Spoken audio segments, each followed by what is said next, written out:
It started with a moment so small, most people would have walked right past it.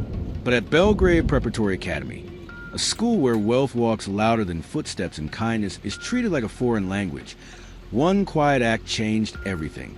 I remember the exact second it happened. A scholarship student bending down to help a janitor pick up spilled cleaning supplies in a hallway lined with marble floors and students who pretended not to see. Nobody realized someone was recording. Nobody realized the video would explode across social media. And absolutely nobody expected that one simple act of compassion would shake the entire elite school to its core, exposing arrogance, privilege, and a culture built on silent cruelty.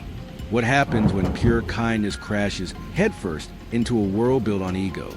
You get a showdown more dramatic than any reality show, and a lesson the untouchables of Belgrave Prep never saw coming. Hello, everyone. Before we begin today's video, we want to thank you for your support, love, and kindness. We wouldn't have come this far without you. Subscribing is one of the best ways you can help us. It's quick, free, and allows us to continue to bring you great content. Your support means everything. Let's keep this channel growing collectively. Where are you watching from? Drop your city and country in the comments below. Thank you very much. Now, let's get back to the story. Belgrave Preparatory Academy wasn't a school. It was a monument to excess. The main building looked like someone tried to mix a castle with a luxury hotel. Polished floors, hand-carved staircases, chandeliers worth more than a teacher's yearly salary. You could smell money in the air the same way you smell rain before a storm. And into this world stepped Eli Thompson, a 16-year-old scholarship student with a backpack held together by safety pins and a heart his mother always said was too soft for this world. He walked the halls like a whisper, not because he was timid, but because everyone around him was screaming for attention. Belgrave's unofficial motto was simple: money talks, kindness walks, silence survives. Eli's mother worked 2 jobs. His father wasn't in the picture. His scholarship came from a community initiative the school approved only because it made them look charitable in their yearly brochures. And from the moment he arrived, students made sure he remembered his place. Whispers, snickers, a few snide comments wrapped in fake smiles. He wasn't bullied, not directly. Students here were too gentle with their cruelty to be caught. But Eli felt it, every day, especially in the cafeteria. Belgrave's cafeteria was a battlefield disguised as a dining hall. Tables were territory markers, social groups were borders, and everyone knew exactly where they belonged. Everyone except Eli. He usually sat alone at the corner table, eating the packed lunch he brought from home, peanut butter sandwiches or leftover rice, while the other kids lined up for catered meals that tasted like gourmet restaurant dishes. But on a Thursday morning that looked like any other, everything changed. Eli arrived early for school. His mom had an extra shift that day and dropped him off before the building was fully awake. As he walked inside, he heard something clatter loudly across the hallway. It was Mr. Hernandez, the school janitor, a quiet older man who always greeted Eli with a smile, even on days when no one else did. A cart had tipped over. Cleaning supplies scattered everywhere. Eli didn't even hesitate. He dropped his bag, bent down, and said, "Let me help you, sir." It was simple, human, decent, but at Belgrave Prep, decency was a currency nobody traded with.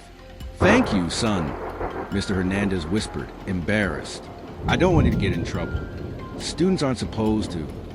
"It's fine," Eli said. "It's just picking up a few things." But it wasn't just anything, because someone else was in the hallway. Crystal Marquette, the principal's daughter, beautiful, rich, and terrified without ever raising her voice. She watched the entire scene, not with disgust, but with curiosity, the kind people use when seeing a wild animal do something unexpected. Then she lifted her phone, recording, not to mock him, not to praise him, simply because she found the scene interesting. What she didn't realize was that the video would leave her phone, reach the student group chat, jump to TikTok, then explode across the internet faster than wildfire in a dry forest. By afternoon, Eli had become the kindness kid, the janitor helper, the wholesome scholarship boy. People online loved him. People at school didn't. By lunchtime, Whispers followed Eli like a shadow. Did you see the video? Why was he helping the janitor? Is he trying to look good? He's such a charity case. Eli walked through the hallway, feeling the sting of 1,000 silent judgments. He didn't ask for attention. He didn't even know he was recorded. But Belgrave students hated anything that disrupted their perfect world, especially someone making them look morally bankrupt. And the worst of them all, the crown table. For seniors who ran the school like royalty. Brady, football captain Lena, debate queen Oliver, tech genius with a trust fund Sienna, head of the social committee, unofficial queen bee. They didn't like the attention Eli was getting, not because they cared about kindness, but because kindness wasn't cool, and kindness going viral, that was unacceptable. Sienna was the first to strike. She approached Eli as he ate alone and said, "Cute video. You really sold the whole humble poor kid aesthetic. Congrats on your moment." Eli blinked. "I wasn't acting." "Of course not," she said with a sweet venom.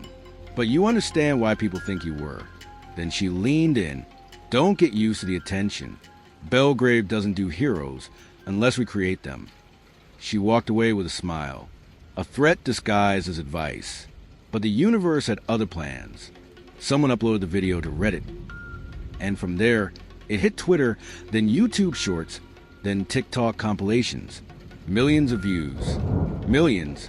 People loved Eli. Teachers posted reactions. Parents commented. Strangers wrote paragraphs about bringing kindness back to schools. And students at Belgrave, they were furious because the world was praising something they had been trained to ignore. Worse, students were now being compared to Eli in the comment section. Why didn't anyone else help? Why do wealthy kids walk past people like they're invisible? Kindness shouldn't be rare. The school's reputation, their pride, was being challenged by a video that lasted less than 15 seconds. Belgrave Prep hated being seen as unkind. So what do?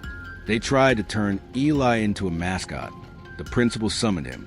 "Eli, the world sees you as a symbol of compassion," Principal Marquette said.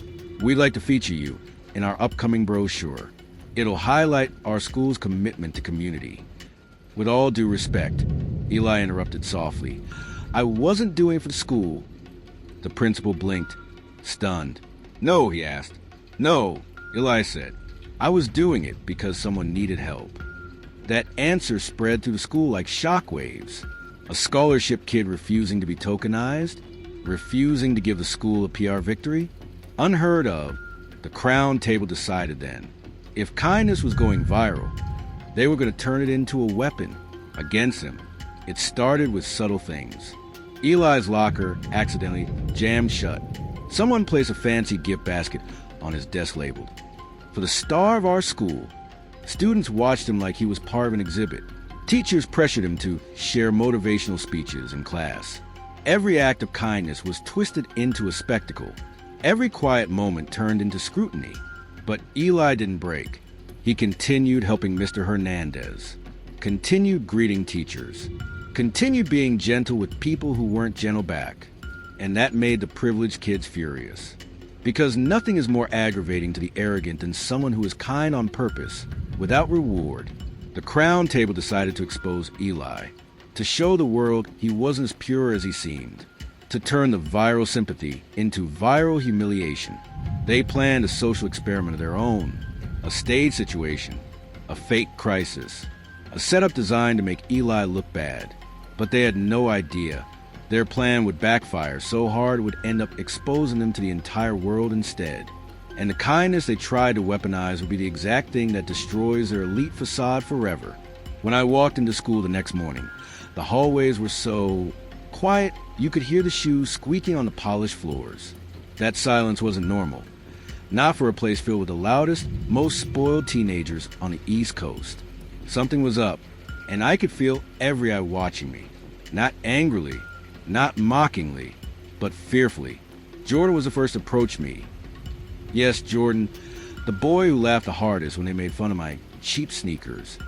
He walked with his shoulders tense, his lips pressed in a thin line, like someone forcing himself to do something he never imagined. "Hey, can we talk?" he whispered. I paused. He swallowed, And for the first time since I met him, Jordan looked human. I didn't say a word. I just tilted my head. He followed me into an empty study lounge, shutting the door behind us. He stood there for a moment, rubbing his neck. "You didn't deserve what happened yesterday," he said. "We were out of line."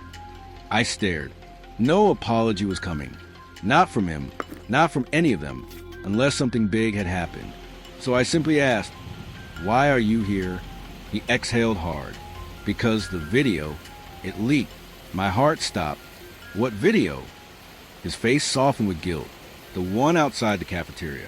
The way the guys treated you. The way you spoke to them. Someone recorded everything. And now the entire school has seen it." My stomach dropped, not out of fear, but because I knew exactly how viral moments work. You can't unsee something that exposes your soul. "What's everyone saying?" I whispered. He hesitated. "They're saying you made us look stupid." That didn't surprise me.